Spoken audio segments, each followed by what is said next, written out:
Ahoj všichni!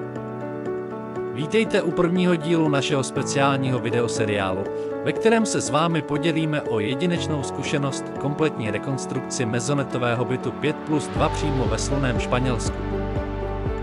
Tato cesta plná výzev, ale i krásných momentů a výsledků, na které jsme opravdu hrdí.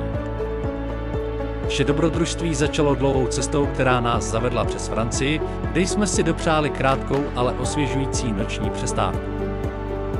Tyto záběry z cesty vám snad přiblíží atmosféru putování a očekávání, které nás provázelo. Po příjezdu do Španělska jsme se pustili do práce. V této první části se zaměříme na počáteční fázi rekonstrukce. Uvidíte, jak jsme se vypořádali s demolováním a přípravou prostoru pro novou podobu. Konkrétně se podíváme na 2 koupelny a kuchyň, které prošly radikální proměnou. Potřeba odstranit staré obklady, sanitární techniku a připravit vše pro nové instalace. Stejně tak jsme se pustili do celého mezonetového bytu, kde jsme se soustředili na základní úpravy, jako je příprava stěn, podlah a rozvodů.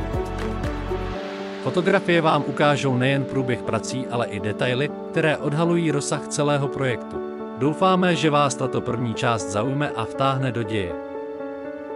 V příštím videu se můžete těšit na záběry z dokončovacích prací v kuchyni a finální pohled na celý zrekonstruovaný byt.